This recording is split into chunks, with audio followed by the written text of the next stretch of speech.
무엇입니까? 예, 사람입니다. 생명, 사람의 목숨. 예수님은 마태복음 16장 26절을 통해 이런 말씀을 하셨는데요. 사람이 만일 온 천하를 얻고도 제 목숨을 잃으면 무엇이 유익하리요?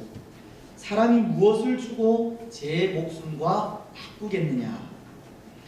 예수님은 온 천하를 다 얻고도 이 목숨을 잃어버리면 아무런 유익이 없다라고 말씀을 하시듯이 이 땅 위에서 그 어떤 것보다 더 존귀한 것은 우리 사람이요, 사람이 가지고 있는 생명이라는 것입니다. 그런데 여러분, 왜 생명이 그토록 존귀하겠습니까? 왜 생명이 그토록 소중하겠습니까? 생명은 하나님께서 주신 것이기 때문입니다. 우리는 하나님의 형상을 따라 지음을 받은 사람이기 때문입니다. 창세기 1장 26절로 28절은 보십시오. 하나님이 이르시되 우리의 형상을 따라 우리의 모양대로 우리가 사람을 만들고 그들로 바다의 물고기와 하늘의 새와 가축과 온 땅과 땅에 기는 모든 것을 다스리게 하자 하시고 하나님이 자기 형상 곧 하나님의 형상대로 사람을 창조하시되 남자와 여자를 창조하시고 생명은 하나님으로부터 주어졌고 하나님의 형상대로 시험을 받은 것이기에 참으로 존귀한 것입니다. 그런데 오늘 우리가 읽은 말씀을 보면 하나님께서 하나님의 형상대로 창조하신 생명이 그 존귀함을 잃어버리는 장면을 읽을 수 있었습니다. 이 지구상에서 최초로 일어났던 살인 사건을 볼 수 있었기 때문입니다. 사실 이 사건은 이 범죄한 우리 인생에게 찾아온 이 최초의 이 비극적인 사건이기도 한데요. 이런 일을 바라보면서 이 죽음이라는 것을 바라보면서 한편으로 느끼게 되는 그 마음이 존귀하게 지음받은 인생이 참 무력하다라는 것을 생각하게 합니다. 오늘 우리에게 주어진 생명은 참 귀한 것인데 참 존귀한 것인데 그 생명이 사라지는 죽음이라는 것을 생각하면 참 허무하게 느껴진다는 겁니다. 오늘 가인에 의해서 살해를 당하는 아벨을 보십시오. 얼마나 허무하게 그 생명을 잃고 맙니까? 귀하게 지음을 받았으면 귀한 만큼 그 생명도 끈질겨야 할 것 같은데 그렇지가 않습니다. 아무런 힘도 쓰지 못하고 생명을 잃고 맙니다. 더군다나 형인 이 가인의 시기와 미움 때문에 참 비참하게 생명을 빼앗겨 버립니다. 그래서 이런 죽음을 바라보면서 존귀하게 지음을 받은 인생이 죽음 앞에 참 무력하다. 이 죽음이라는 것이 참 허무하다라는 것을 생각하게 한다는 것입니다. 하지만 또 한편으로는 이 죽음이라고 하는 것이 아무것도 아니다라는 것을 생각하게도 하는데요. 왜냐하면 이 생명이라고 하는 것은 하나님의 손에 달려있는 것이기 때문입니다. 생명은 하나님께서 주관하는 것이기 때문입니다. 생명은 하나님의 손에 달려있기 때문에 죽음 또한 아무것도 아닌 겁니다. 하나님께서 오라고 하시면 가는 것이 죽음이고 하나님께서 오라고 하시면 이 세상에서 저 세상으로 옮겨지는 것이 죽음이기 때문입니다. 우리가 모세의 죽음을 보면 그것을 잘 알 수 있는데요. 민수기 27장이나 신명기 32장은 모세의 죽음을 기록하면서 그 죽음이라는 것이 정말 아무렇지도 않는 것으로 그렇게 기록을 하고 있기 때문입니다. 민수기 27장 12절로 13절 말씀은 이렇게 기록을 하는데요. 여호와께서 모세에게 이르시되 너는 이 아바림 산에 올라가서 내가 이스라엘 자손에게 준 땅을 바라보라. 본 후에는 내 형 아론이 돌아간 것 같이 너도 조상에게로 돌아가리니. 이 죽음이라는 것을 돌아가는 것으로 기록을 하면서 이것은 본향인 하늘나라로 돌아간다는 그런 의미인데요. 죽음을 그저 하나님께서 부르실 때 이 세상에서 하나님의 나라로 그 자리를 옮기는 것일 뿐이라고 전하고 있습니다. 죽음은 아무것도 아니라는 겁니다. 하지만 이 죽음이라는 것을 생각하는 우리는 다르지 않습니까? 죽음은 어둡고 캄캄한 것이며 죽음은 모든 것의 끝이다 라고 생각할 때가 있기 때문입니다. 죽음은 평안을 잃게 하고 아무 생각도 나지 않는 텅 빈 듯한 느낌을 줄 때가 있기 때문입니다. 그런데 이 죽음이라는 것은 그런 것이 아니라는 겁니다. 그저 자리를 옮기는 것일 뿐입니다. 모르겠습니다. 예수님을 믿지 않는 세상 사람들은 이 죽음이 평안이 아닐지는 몰라도 믿음을 가진 오늘 우리에게 이 죽음은 이 세상에서 하나님의 나라로 옮겨지는 것일 뿐입니다. 우리가 어떤 삶을 살고 있든지 하나님께서 오라고 하시면 우리의 본향인 하나님의 나라로 다시금 돌아가는 것일 뿐입니다. 그래서 그것을 알지 못했을 때 이 죽음은 정말 절망이었지만 그것을 알고 난 이후 이 죽음만큼 평안한 것이 없고 죽음만큼 소망을 주는 것이 없습니다. 때로 죽음 앞에 참 무력하고 허무한 인생이기는 하지만 생명을 주관하시는 하나님으로 인해서 죽음은 그저 잠자는 것처럼 평안하게 느껴질 뿐이라는 것입니다. 그래서 오늘 우리는 이 죽음을 두려워하지 말아야 합니다. 초월해야 합니다. 여러분, 믿음을 가진 우리에게 죽음은 단지 이 세상에서 하나님의 나라로 옮겨지는 것일 뿐입니다. 생명을 주관하시는 하나님께서 우리를 오라고 하시면 하나님의 명령에 순종하여 가는 것일 뿐입니다. 그래서 죽음 앞에 항상 담대한 그런 우리들이 되었으면 좋겠습니다. 오늘 우리는 제6계명에 대해서 생각을 하려고 하는데요. 6계명은 살인하지 말라는 그런 계명이지 않습니까? 하나님은 6계명을 통해서 살인하지 말라라고 하셨는데요. 바로 그 이유가 생명은 하나님으로부터 나온 것이기 때문입니다. 그래서 그런 의미로 이 살인하지 말라고 하는 이 계명에 담긴 의미는 생명을 존중히 여기기를 원하는, 생명을 존귀히 여기기를 원하는 그런 의미가 담겨져 있는 겁니다. 오늘 우리는 생명을 존귀히, 존중히 여겨야 합니다. 하지만 오늘 본문 속에 가인은 이 동생인 아벨을 돌로 쳐 죽였는데요.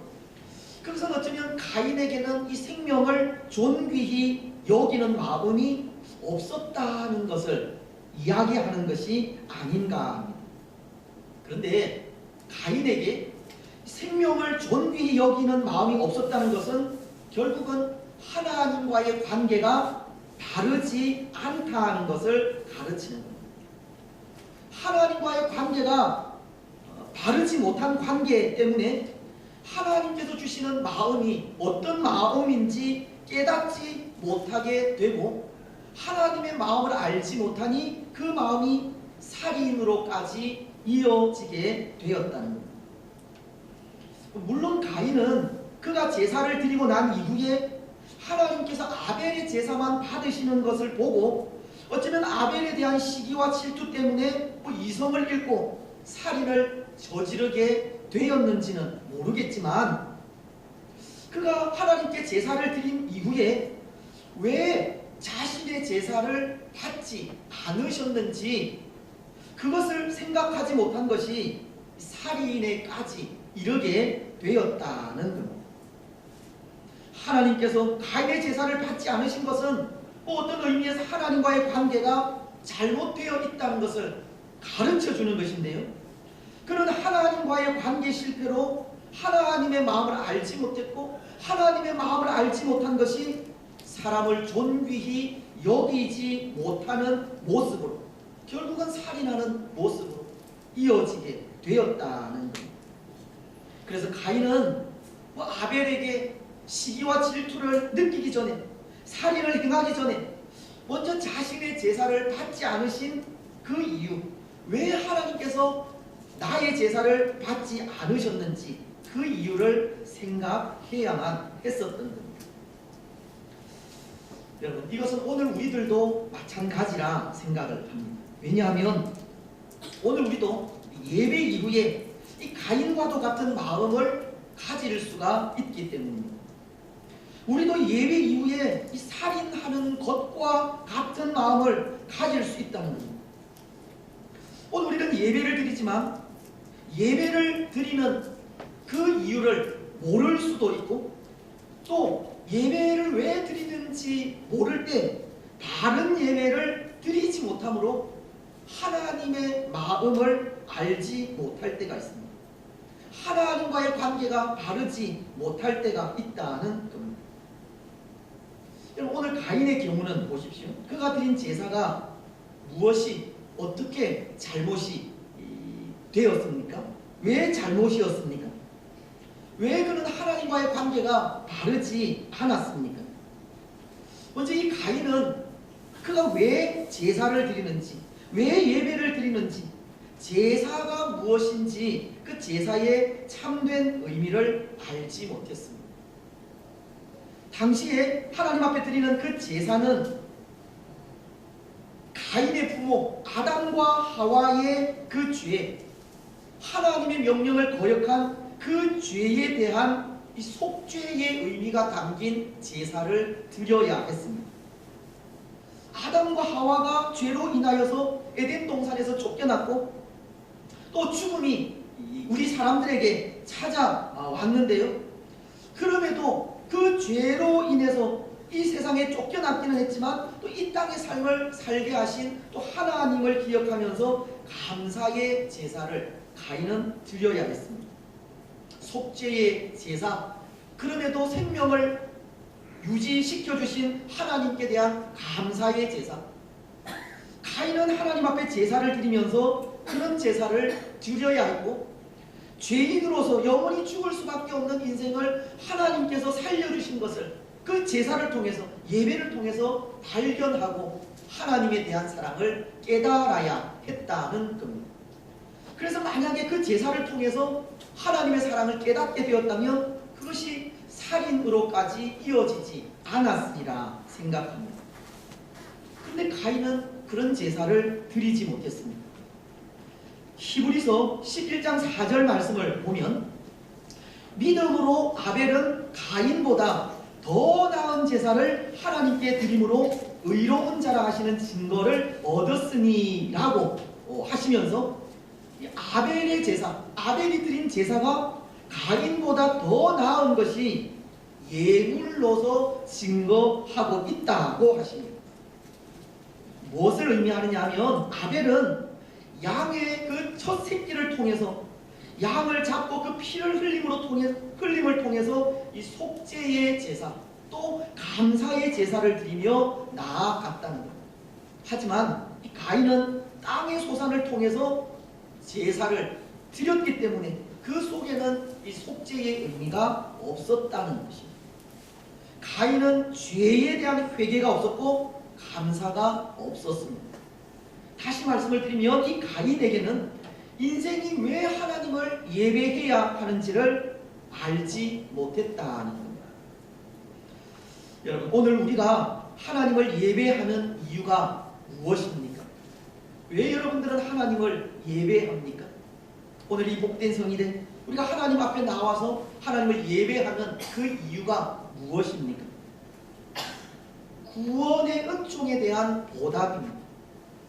죄로 인해서 영원히 죽었던 우리들에게 예수 그리스도를 통한 구원의 은혜, 구속의 은혜를 베풀어 주셨기 때문에 그 은혜를 감사하면서 하나님 앞에 우리의 마음을 드리며 나아가는 것이 예배입니다. 그런데 오늘 우리가 그것을 알지 못하고 단순히 복을 받기 위하여 또는 우리가 구하는 것을 얻기 위하여 예배한다면 그것은 분명히 잘못된 예배이고, 또 예배를 통해서 우리를 지극히 사랑하시는, 우리를 죄에서 건져 구원하시기까지, 하나님의 자녀로 삼아주시기까지 우리를 사랑하시는 하나님의 마음을 발견하지 못하게 되는 겁니다. 그래서 예배를 통해 죄로 인해 죽었던 우리를 구원하신 하나님의 그 마음을, 그 사랑을 알지 못하면 우리 또한 가인처럼 예배 이후에 얼마든지 다툼과 악행을 저지를 수 있는 겁니다. 가인처럼 직접적으로 살인을 행하지 않는다 할지라도 사랑이 아니라 미움과 질투로 나아갈 수 있다는 겁니다. 그런데 우리 예수님은 이 미움과 질투는 살인한 것과 같다고 말씀을 하셨지 않습니까? 마태복음 5장 21절로 22절 말씀은 옛 사람에게 말한 바 살인하지 말라, 누구든지 살인하면 심판을 받게 되리라 하였다는 것을 너희가 들었으나 나는 너희에게 이르노니 형제에게 노하는 자마다 심판을 받게 되고 형제를 대하여 나가라 하는 자는 공회에 잡혀가게 되고 미련한 놈이라 하는 자는 지옥불에 들어가게 되리라. 오늘 우리에게 있는 미움, 분노, 때로 다른 사람들을 향해 하는 그 욕, 그것은 이 살인을 저지르는 행위와 똑같은 행위라고 가르칩니다. 살인하는 것과 똑같이 취급을 하시는 거예요. 얼마나 무섭습니까? 오늘 우리도 모르는 사이에 살인을 저지르고 있는지도 모르는 겁니다. 그래서 우리는 바른 예배를 드려야 하고 예배를 통해 하나님의 마음과 하나님의 사랑을 발견해야 합니다. 바른 예배를 통해서 나를 사랑하시는 하나님의 마음을 깨달아야 하고 바른 예배를 통해서 우리 모두를 사랑하시는 하나님의 마음을 깨달아야 합니다. 그리고 그 예배를 통해 다른 사람들을 미워하고 시기하며 질투하는 그 마음들을 버려야 하고 모든 사람들을 존귀하게 여기는 하나님의 마음을 가져야 하는 것입니다. 여러분, 살인하지 말라고 하는 이 계명 속에는 모든 사람들을 존귀하게 여기라고 하는 그런 뜻이 담겨져 있습니다. 그리고 또 하나, 살인하지 말라는 계명 속에는 생명을 보존하라고 하는 의미도 담겨져 있습니다. 이 생명을 보존하라는 그 말의 뜻은 사람을 죽이지 말고 미워하지 말라고 하는 이 소극적인 의미뿐만이 아니라 적극적으로 모든 사람을 사랑하며 그 생명을 구원하라고 하는 그런 명령이 담겨져 있는 명령입니다. 그래서 이 계명에 대해서 소교리 문답 제68문은 이렇게 가르칩니다. 제6계명이 요구하는 것은 모든 정당한 노력으로 우리 자신의 생명과 다른 사람의 생명을 보존하라는 것이다. 이것은 이 살인하지 말라는 계명이 적극적으로 형제를 사랑하는 것으로 또 생명을 구원하는 것으로 한 영혼을 그 죄에서 건져내는 그 일에 힘쓰라라고 하는 그런 의미의 뜻입니다. 때로 우리는 살인하지 말라는 계명이 사람만 죽이지 않으면 된다, 미워하지만 않으면 된다, 그렇게 생각을 할지 모르겠습니다.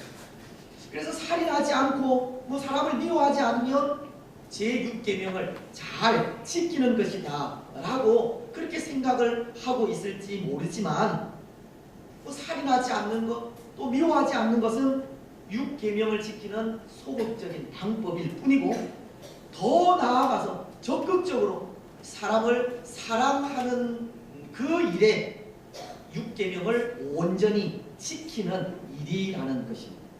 그래서 우리가 살인하지 않고 미워하지 않는 것은 어쩌면 6계명을 반만 지키는 것이 되어집니다. 여러분, 이것은 다른 계명들도 마찬가지라 생각을 합니다. 우리가 10계명을 생각할 때 10계명은 하지 말라는 계명도 있고 또 하라는 계명으로 이렇게 나눌 수 있는데요. 하지 말라는 것을 하지 않는 것으로 그 계명을 지켰다 생각하기도 하고, 하라는 계명은 하는 것으로 그 계명을 지켰다 생각하기도 하지만, 그렇게 문자 그대로 지키는 것은 그 계명을 온전히 지킨 것이 아니라 반만 지키는 것이 된다는 것입니다. 오늘 이 계명처럼 살인하지 말라는 것은 살인하지 않는 것, 미워하지 않는 것, 그것은 반만 지키는 것이 되고, 거기에 적극적으로 사람을 사랑하며 또 생명을 구원하고 보호해야지만이 이 계명을 온전히 지키는 것이 된다는 것입니다. 그렇습니다. 사랑하는 여러분, 오늘 우리는 이 계명, 6계명을 지켜 나아갈 때 적극적으로 사람을 사랑하고 모든 사람을 사랑하고 또 모든 생명을 귀하게 여겨서 그 생명을 하나님께로 인도하는, 구원하는 그런 우리들이 되었으면 좋겠습니다. 또 하나, 우리가 이 6계명을 지켜야 하는 것은 6계명이 우리에게 주어진 예수님의 명령이요 의무이기도 하기 때문입니다. 요한복음 14장을 보면 우리 예수님께서 새 계명을 우리에게 주신 것이 서로 사랑하라는 것입니다. 내가 너희를 사랑한 것 같이 너희도 서로 사랑하라. 예수님의 말씀을 따라 열심히 사랑하는 일이 바로 우리에게 주어진 의무이고, 또 이것이 6계명을 잘 지켜 나아가는 모습이라는 겁니다. 그래서 오늘 우리는 또 다른 사람들, 우리 위에 다른 사람들을 내 몸과 같이 사랑하며 나아가는 사랑의 사람이 되어야 합니다. 사람을 사랑하여서 그 영혼을 죄에서 구원하는 그런 사람이 되어야 합니다. 여러분, 살인하는 그 마음, 그것이 악한 영으로부터 나오는 마음이지 않겠습니까? 이 살인하는 마음이 악한 영으로부터 나오는 마음이라면 사랑하는 마음은 하나님으로부터 나오는 마음입니다. 그래서 우리가 6계명을 지키고 또 서로 사랑하기를 원할 때 하나님 앞에 우리의 마음을 드리면서 또 살아갈 수 있도록 그 마음을 간구하며 나아가야 한다는 것. 사랑하는 일에 성령께서 함께 하셔야 하고, 사랑하는 일에 성령의 지배를 받아야 한다는 것입니다. 사랑하는 여러분, 오늘 우리는 사랑하기를 원할, 이 6계명을 지켜가기를 원할 때 성령의 인도하심을 받아 더 많은 사람들을 사랑하며 나아가시기를 바랍니다. 성령 하나님의 인도하심을 받아 생명을 구원하는 일에 앞장서시기를 바랍니다. 성령 하나님의 인도하심을 받아 우리에게 주어진 그 의무, 서로 사랑하라는 이 의무들을 잘 지켜 나아가는 우리들이 되시기를 바랍니다. 이제 말씀을 맺겠습니다. 사랑하는 여러분, 오늘 말씀은 우리에게 살인하지 말라고 하셨습니다. 이것은 하나님께서 창조하신 생명을 귀하게 여기라는 뜻이고, 적극적으로 사람을 사랑하고 생명을 구원하라는 뜻입니다. 그래서 오늘 우리는 이 말씀을 기억하면서 먼저 우리 생명은 하나님께서 주신 참 존귀한 것임을 깨닫고 모든 생명을 존귀하게 여기시기를 바랍니다. 그리고 모든 사람을 구원하시려는 하나님의 마음으로 영혼을 사랑하고 또 영혼을 구원하는 일에 앞장서는 우리들이 되시기를 바랍니다. 그래서 그 모습으로 이 살인하지 말라고 하는 계명을 온전히 지켜가는 복된 성도들이 되시기를 주님의 이름으로 축복합니다.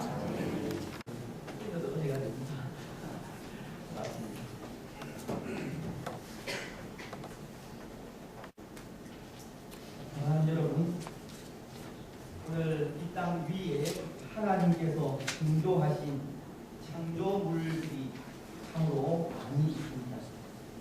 그 창조물 중에 가장 존엄하게 창조하신 창조물이 있다면 그것이 무엇이겠습니까?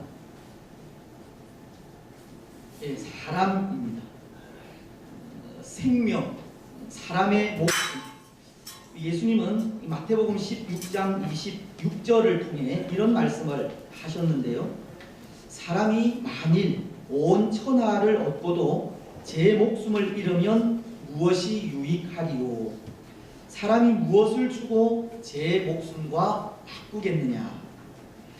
예수님은 온 천하를 다 얻고도 이 목숨을 잃어버리면 아무런 유익이 없다라고 말씀을 하시듯이 이 땅 위에서 그 어떤 것보다 더 존귀한 것은 우리 사람이요, 사람이 가지고 있는 생명이라는 것입니다.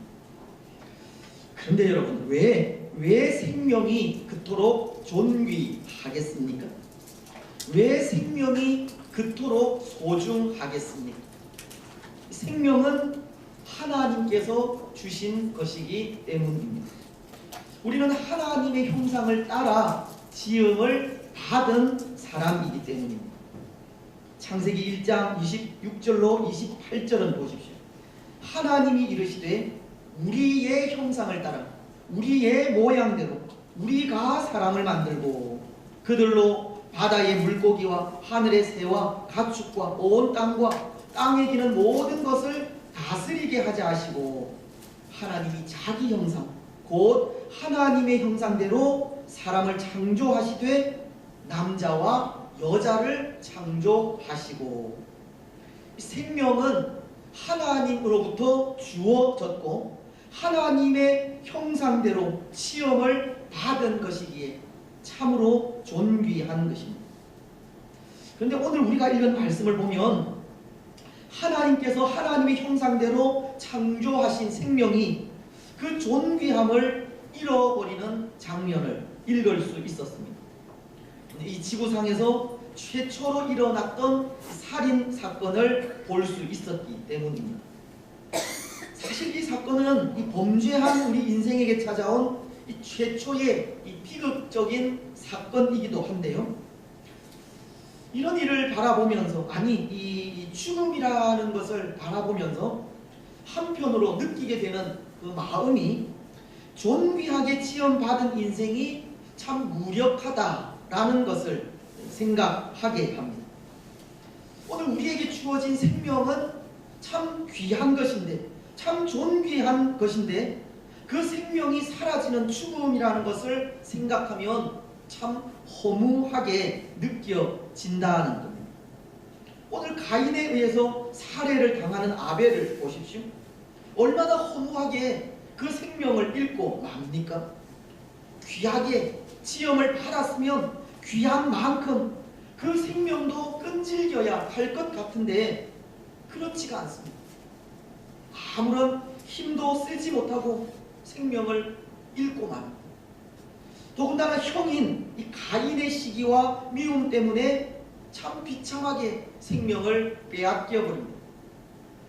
그래서 이런 죽음을 바라보면서 존귀하게 지음을 받은 인생이 죽음 앞에 참 무력하다. 이 죽음이라는 것이 참 허무하다라는 것을 생각하게 한다는 것입니다.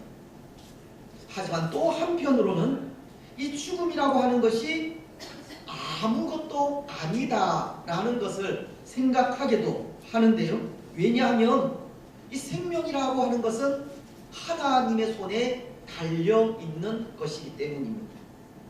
생명은 하나님께서 주관하는 것이기 때문입니다. 생명은 하나님의 손에 달려있기 때문에 죽음 또한 아무것도 아닌 겁니다. 하나님께서 오라고 하시면 가는 것이 죽음이고 하나님께서 오라고 하시면 이 세상에서 저 세상으로 옮겨지는 것이 죽음이기 때문입니다. 우리가 모세의 죽음을 보면 그것을 잘 알 수 있는데요. 민수기 27장이나 신명기 32장은 모세의 죽음을 기록하면서 그 죽음이라는 것이 정말 아무렇지도 않는 것으로 그렇게 기록을 하고 있기 때문입니다. 민수기 27장 12절로 13절 말씀은 이렇게 기록을 하는데요. 여호와께서 모세에게 이르시되 너는 이 아바림 산에 올라가서 내가 이스라엘 자손에게 준 땅을 바라보라. 본 후에는 내 형 아론이 돌아간 것 같이 너도 조상에게로 돌아가리니. 이 죽음이라는 것을 돌아가는 것으로 기록을 하면서 이것은 본향인 하늘나라로 돌아간다는 그런 의미인데요. 죽음을 그저 하나님께서 부르실 때 이 세상에서 하나님의 나라로 그 자리를 옮기는 것일 뿐이라고 전하고 있습니다. 죽음은 아무것도 아니라는 겁니다. 하지만 이 죽음이라는 것을 생각하는 우리는 다르지 않습니까? 죽음은 어둡고 캄캄한 것이며 죽음은 모든 것의 끝이다 라고 생각할 때가 있기 때문입니다. 죽음은 평안을 잃게 하고 아무 생각도 나지 않는 텅 빈 듯한 느낌을 줄 때가 있기 때문입니다. 그런데 이 죽음이라는 것은 그런 것이 아니라는 겁니다. 그저 자리를 옮기는 것일 뿐입니다.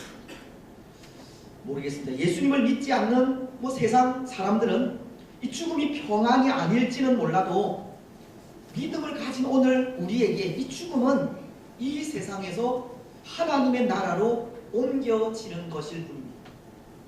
우리가 어떤 삶을 살고 있든지 하나님께서 오라고 하시면 우리의 본향인 하나님의 나라로 다시금 돌아가는 것일 뿐입니다. 그래서 그것을 알지 못했을 때 이 죽음은 정말 절망이었지만 그것을 알고 난 이후 이 죽음만큼 평안한 것이 없고 죽음만큼 소망을 주는 것이 없습니다. 때로 죽음 앞에 참 무력하고 허무한 인생이기는 하지만 생명을 주관하시는 하나님으로 인해서 죽음은 그저 잠자는 것처럼 평안하게 느껴질 뿐이라는 것입니다. 그래서 오늘 우리는 이 죽음을 두려워하지 말아야 합니다. 초월해야 합니다. 여러분, 믿음을 가진 우리에게 죽음은 단지 이 세상에서 하나님의 나라로 옮겨지는 것일 뿐입니다. 생명을 주관하시는 하나님께서 우리를 오라고 하시면 하나님의 명령에 순종하여 가는 것일 뿐입니다. 그래서 죽음 앞에 항상 담대한 그런 우리들이 되었으면 좋겠습니다. 오늘 우리는 제6계명에 대해서 생각을 하려고 하는데요. 6계명은 살인하지 말라는 그런 계명이지 않습니까? 하나님은 6계명을 통해서 살인하지 말라라고 하셨는데요. 바로 그 이유가 생명은 하나님으로부터 나온 것이기 때문입니다.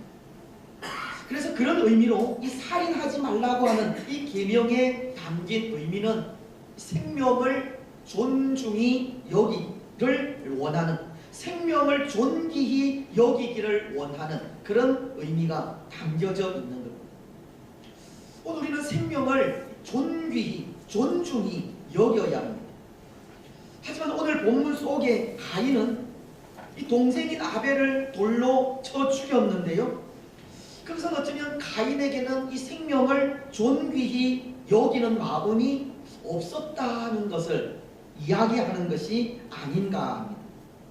그런데 가인에게 생명을 존귀히 여기는 마음이 없었다는 것은 결국은 하나님과의 관계가 바르지 않다는 것을 가르치는 겁니다.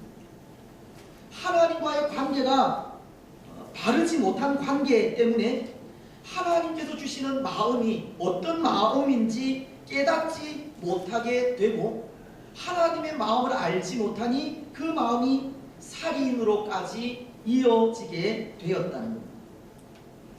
물론 가인은 그가 제사를 드리고 난 이후에 하나님께서 아벨의 제사만 받으시는 것을 보고 어쩌면 아벨에 대한 시기와 질투 때문에 이성을 잃고 살인을 저지르게 되었는지는 모르겠지만 그가 하나님께 제사를 드린 이후에 왜 자신의 제사를 받지 않으셨는지 그것을 생각하지 못한 것이 살인에까지 이르게 되었다는 겁니다. 하나님께서 가인의 제사를 받지 않으신 것은 어떤 의미에서 하나님과의 관계가 잘못되어 있다는 것을 가르쳐주는 것인데요. 그는 하나님과의 관계 실패로 하나님의 마음을 알지 못했고 하나님의 마음을 알지 못한 것이 사람을 존귀히 여기지 못하는 모습으로 결국은 살인하는 모습으로 이어지게 되었다는 겁니다. 그래서 가인은 아벨에게 시기와 질투를 느끼기 전에, 살인을 행하기 전에 먼저 자신의 제사를 받지 않으신 그 이유, 왜 하나님께서 나의 제사를 받지 않으셨는지 그 이유를 생각해야만 했었던 겁니다. 여러분, 이것은 오늘 우리들도 마찬가지라 생각을 합니다. 왜냐하면 오늘 우리도 예배 이후에 이 가인과도 같은 마음을 가질 수가 있기 때문입니다. 우리도 예배 이후에 이 살인하는 것과 같은 마음을 가질 수 있다는 겁니다. 오늘 우리는 예배를 드리지만 예배를 드리는 그 이유를 모를 수도 있고, 또 예배를 왜 드리는지 모를 때 바른 예배를 드리지 못함으로 하나님의 마음을 알지 못할 때가 있습니다. 하나님과의 관계가 바르지 못할 때가 있다는 겁니다. 오늘 가인의 경우는 보십시오. 그가 드린 제사가 무엇이 어떻게 잘못이 되었습니까? 왜 잘못이었습니까? 왜 그는 하나님과의 관계가 바르지 않았습니까? 먼저 이 가인은 그가 왜 제사를 드리는지, 왜 예배를 드리는지, 제사가 무엇인지 그 제사의 참된 의미를 알지 못했습니다. 당시에 하나님 앞에 드리는 그 제사는 가인의 부모 아담과 하와의 그 죄, 하나님의 명령을 거역한 그 죄에 대한 이 속죄의 의미가 담긴 제사를 드려야 했습니다. 아담과 하와가 죄로 인하여서 에덴 동산에서 쫓겨났고, 또 죽음이 우리 사람들에게 찾아왔는데요. 그럼에도 그 죄로 인해서 이 세상에 쫓겨났기는 했지만 또 이 땅의 삶을 살게 하신 또 하나님을 기억하면서 감사의 제사를 가인은 드려야 했습니다. 속죄의 제사, 그럼에도 생명을 유지시켜 주신 하나님께 대한 감사의 제사. 가인은 하나님 앞에 제사를 드리면서 그런 제사를 드려야 했고, 죄인으로서 영원히 죽을 수밖에 없는 인생을 하나님께서 살려주신 것을 그 제사를 통해서, 예배를 통해서 발견하고 하나님에 대한 사랑을 깨달아야 했다는 겁니다. 그래서 만약에 그 제사를 통해서 하나님의 사랑을 깨닫게 되었다면 그것이 살인으로까지 이어지지 않았으리라 생각합니다. 그런데 가인은 그런 제사를 드리지 못했습니다. 히브리서 11장 4절 말씀을 보면, 믿음으로 아벨은 가인보다 더 나은 제사를 하나님께 드림으로 의로운 자라 하시는 증거를 얻었으니 라고 하시면서, 아벨의 제사, 아벨이 드린 제사가 가인보다 더 나은 것이 예물로서 증거하고 있다고 하십니다. 무엇을 의미하느냐 하면, 아벨은 양의 그 첫 새끼를 통해서, 양을 잡고 그 피를 흘림을 통해서 이 속죄의 제사, 또 감사의 제사를 드리며 나아갔다는 것. 하지만 이 가인은 땅의 소산을 통해서 제사를 드렸기 때문에 그 속에는 이 속죄의 의미가 없었다는 것입니다. 가인은 죄에 대한 회개가 없었고 감사가 없었습니다.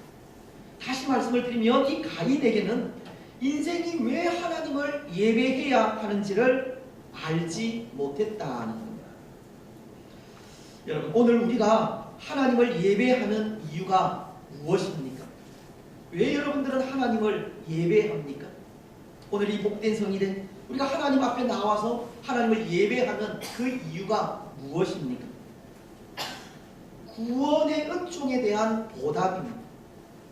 죄로 인해서 영원히 죽었던 우리들에게 예수 그리스도를 통한 구원의 은혜, 구속의 은혜를 베풀어 주셨기 때문에 그 은혜를 감사하면서 하나님 앞에 우리의 마음을 드리며 나아가는 것이 예배입니다.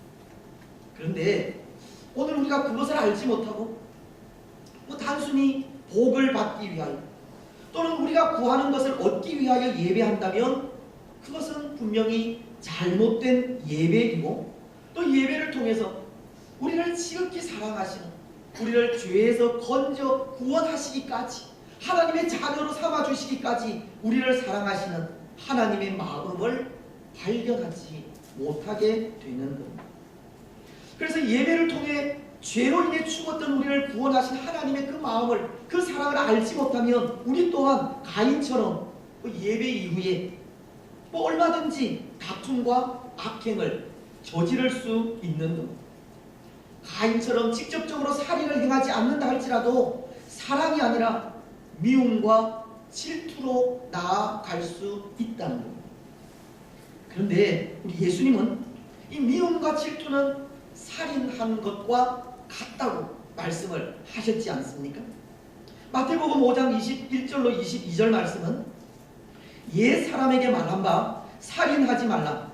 누구든지 살인하면 심판을 받게 되리라 하였다는 것을 너희가 들었으나 나는 너희에게 이르노니 형제에게 노하는 자마다 심판을 받게 되고 형제를 대하여 나가라 하는 자는 공회에 잡혀가게 되고 미련한 놈이라 하는 자는 지옥불에 들어가게 되리라.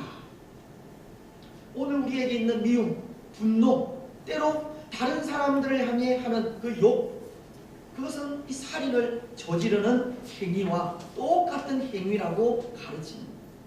살인한 것과 똑같이 취급을 하시는 것. 얼마나 무섭습니까? 오늘 우리도 모르는 사이에 살인을 저지르고 있는지도 모르는 겁니다. 그래서 우리는 바른 예배를 드려야 하고 예배를 통해 하나님의 마음과 하나님의 사랑을 발견해야 합니다. 바른 예배를 통해서 나를 사랑하시는 하나님의 마음을 깨달아야 하고 바른 예배를 통해서 우리 모두를 사랑하시는 하나님의 마음을 깨달아야 합니다. 그리고 그 예배를 통해 다른 사람들을 미워하고 시기하며 질투하는 그 마음들을 버려야 하고 모든 사람들을 존귀하게 여기는 하나님의 마음을 가져야 하는 것입니다. 여러분, 살인하지 말라고 하는 이 계명 속에는 모든 사람들을 존귀하게 여기라고 하는 그런 뜻이 담겨져 있습니다. 그리고 또 하나, 살인하지 말라는 계명 속에는 생명을 보존하라고 하는 의미도 담겨져 있습니다.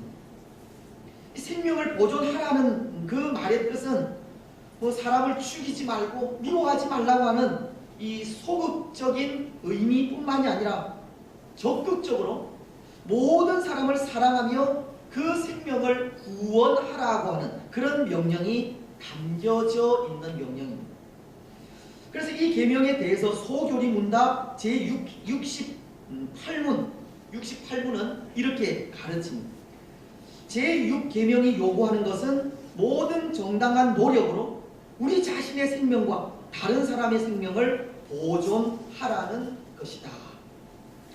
이것은 이 살인하지 말라는 계명이 적극적으로 형제를 사랑하는 것으로 또 생명을 구원하는 것으로 한 영혼을 그 죄에서 건져내는 그 일에 힘쓰라라고 하는 그런 의미의 뜻입니다. 때로 우리는 살인하지 말라는 계명이 사람만 죽이지 않으면 된다, 미워하지만 않으면 된다, 그렇게 생각을 할지 모르겠습니다. 그래서 살인하지 않고 사람을 미워하지 않으면 제6계명을 잘 지키는 것이다 라고 그렇게 생각을 하고 있을지 모르지만 살인하지 않는 것, 또 미워하지 않는 것은 6계명을 지키는 소극적인 방법일 뿐이고 더 나아가서 적극적으로 사람을 사랑하는 그 일에 6계명을 온전히 지키는 일이라는 것입니다. 그래서 우리가 살인하지 않고 미워하지 않는 것은 어쩌면 6계명을 반만 지키는 것이 되어집니다. 여러분, 이것은 다른 계명들도 마찬가지라 생각을 합니다. 우리가 10계명을 생각할 때 10계명은 하지 말라는 계명도 있고 또 하라는 계명으로 이렇게 나눌 수 있는데요. 하지 말라는 것을 하지 않는 것으로 그 계명을 지켰다 생각하기도 하고 하라는 계명은 하는 것으로 그 계명을 지켰다 생각하기도 하지만 그렇게 문자 그대로 지키는 것은 그 계명을 온전히 지킨 것이 아니라 반만 지키는 것이 된다는 것입니다. 오늘 이 계명처럼 살인하지 말라는 것은 살인하지 않는 것, 미워하지 않는 것, 그것은 반만 지키는 것이 되고, 거기에 적극적으로 사람을 사랑하며 또 생명을 구원하고 보호해야지만이 이 계명을 온전히 지키는 것이 된다는 것입니다. 그렇습니다. 사랑하는 여러분, 오늘 우리는 이 계명, 6계명을 지켜 나아갈 때 적극적으로 사람을 사랑하고 모든 사람을 사랑하고 또 모든 생명을 귀하게 여겨서 그 생명을 하나님께로 인도하는, 구원하는 그런 우리들이 되었으면 좋겠습니다. 또 하나, 우리가 이 6계명을 지켜야 하는 것은 6계명이 우리에게 주어진 예수님의 명령이요 의무이기도 하기 때문입니다. 요한복음 14장을 보면 우리 예수님께서 세 계명을 우리에게 주신 것이 서로 사랑하라는 것입니다. 내가 너희를 사랑한 것 같이 너희도 서로 사랑하라. 예수님의 말씀을 따라 열심히 사랑하는 일이 바로 우리에게 주어진 의무이고, 또 이것이 6계명을 잘 지켜 나아가는 모습이라는 겁니다. 그래서 오늘 우리는 또 다른 사람들, 우리 위에 다른 사람들을 내 몸과 같이 사랑하며 나아가는 사랑의 사람이 되어야 합니다. 사람을 사랑하여서 그 영혼을 죄에서 구원하는 그런 사람이 되어야 합니다. 여러분, 살인하는 그 마음, 그것이 악한 영으로부터 나오는 마음이지 않겠습니까? 이 살인하는 마음이 악한 영으로부터 나오는 마음이라면 사랑하는 마음은 하나님으로부터 나오는 마음입니다. 그래서 우리가 6계명을 지키고 또 서로 사랑하기를 원할 때 하나님 앞에 우리의 마음을 드리면서 또 사랑할 수 있도록 그 마음을 간구하며 나아가야 한다는 것. 사랑하는 일에 성령께서 함께 하셔야 하고, 사랑하는 일에 성령의 지배를 받아야 한다는 것입니다. 사랑하는 여러분, 오늘 우리는 사랑하기를 원할, 이 6계명을 지켜가기를 원할 때 성령의 인도하심을 받아 더 많은 사람들을 사랑하며 나아가시기를 바랍니다. 성령 하나님의 인도하심을 받아 생명을 구원하는 일에 앞장서시기를 바랍니다. 성령 하나님의 인도하심을 받아 우리에게 주어진 그 의무, 서로 사랑하라는 이 의무들을 잘 지켜 나아가는 우리들이 되시기를 바랍니다. 이제 말씀을 맺겠습니다. 사랑하는 여러분, 오늘 말씀은 우리에게 살인하지 말라고 하셨습니다.